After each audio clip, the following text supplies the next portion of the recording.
Hello, YouTubers. I haven't been in a long time, and I'm sorry for that. Hi to my new subscribers. Things are going so well right now. My life is crazy right now. I'm at work, as you can probably tell by the scenery behind me. It's about 4:45. I'll be here for the next few hours. I've been sort of juggling two sick kids at home and work and bringing them into work and taking them home, and so I'm here for a couple more hours. But I wanted to do this video because I've been sort of participating in discussions on the Facebook support group. I'm on a few Facebook support groups. If you're in there, hi. And if I've been discussing with you, this is not meant to, offend or pick apart anyone's argument. We've been discussing the 5-day pouch test. And I realized I've never talked about that here in these videos because personally I've never done it. And there's a reason why.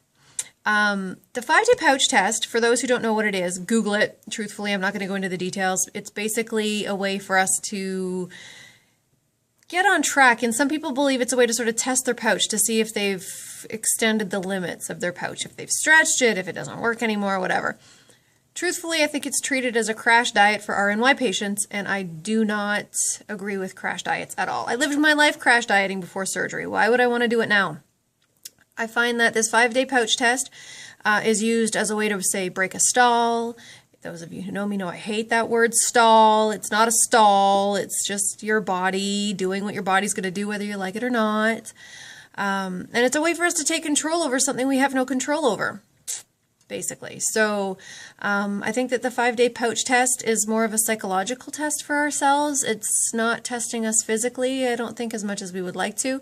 And I don't see any reason to go back to basics as far as protein shakes and all that kind of stuff once you've gone through the surgery. Once you're past that stage, stay past that stage. There's no point in reverting back to where you once were. There's no physical point. There's no reason to do it. Anyway, like I said, it's a psychological test. And I'm not willing to test myself, basically.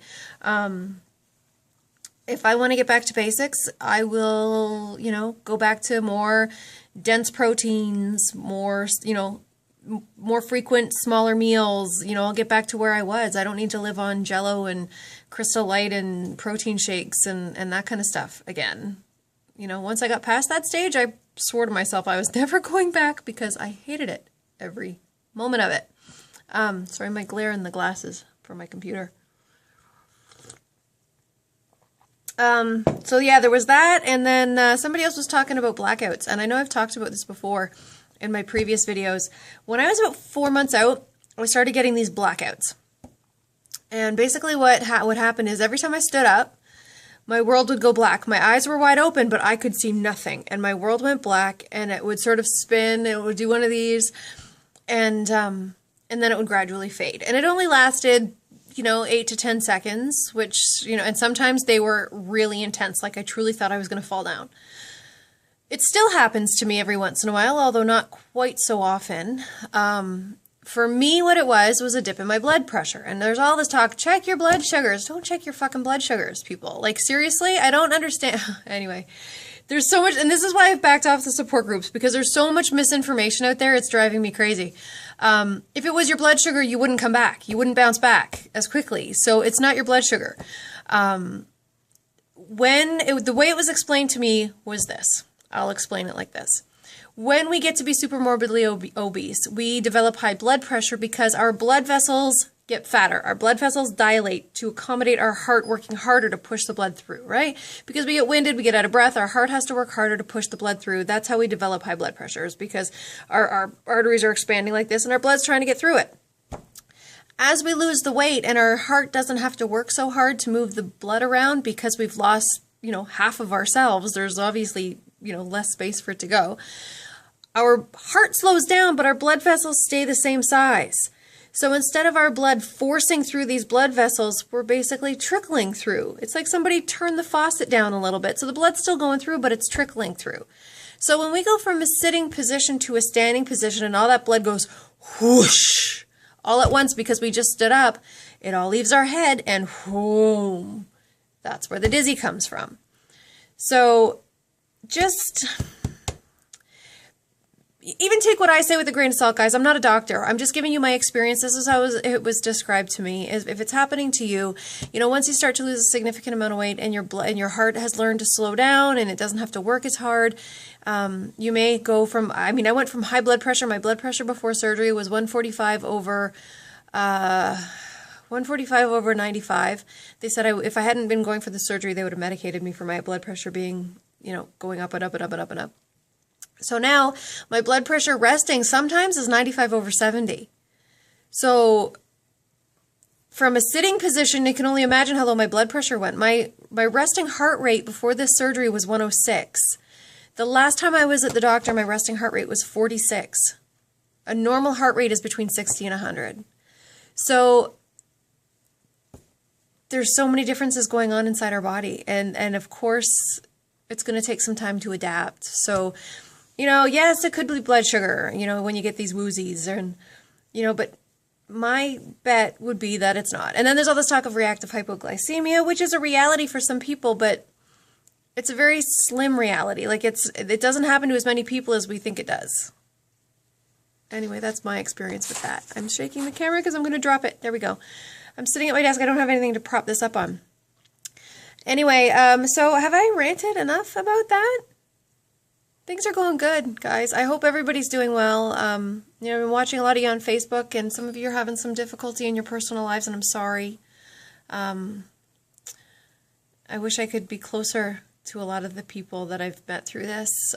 Geographically, I'm just very far away from a lot of the people that I want to be closer to, which is hard. I feel a little disconnected here. I had been going to my support group meetings in the city, but my work schedule, things have just been crazy. Next week I'm flying out to Winnipeg, Manitoba. Winterpeg. Don't want to go.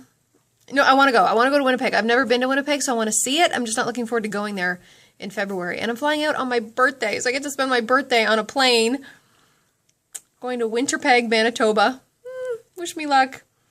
So that's me, guys. That's all I wanted to talk about. Please don't take anything I say as medical advice. It is so not medical advice. I'm just giving you my experience with it. Those of you who do the pouch test, the 5-day pouch test, this is not a jab. When I commented on a Facebook group, I think someone took it personally when I mentioned that the 5-day pouch test is basically a crash diet for weight loss surgery patients.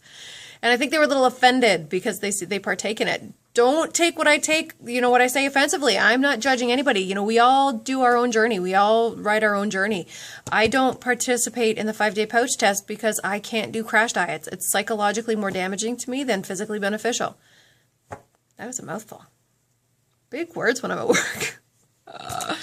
Crazy. So, you know, everybody's, like I said, on their own journey, and I don't judge anyone on what they choose to do. You know, you do what you feel is best for you, and you know, I'm here to support whoever. You know, if you're doing the 5-day pouch test and you need support, hell, I'm here. You know, I might not want to do it, but doesn't mean I'm going to judge anyone else for doing it.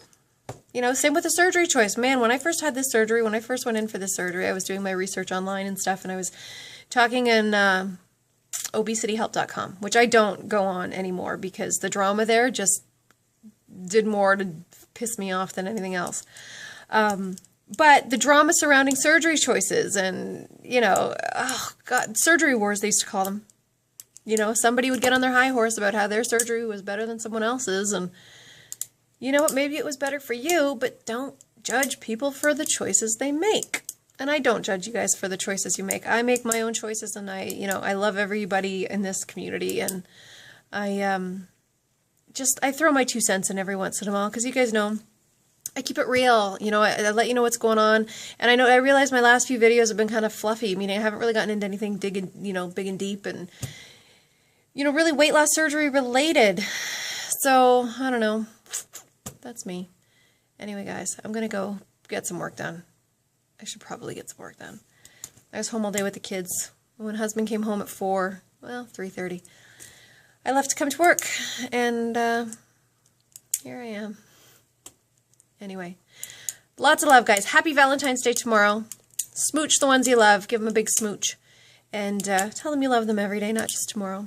But, you know, be extra friendly tomorrow. See you later, guys. Bye.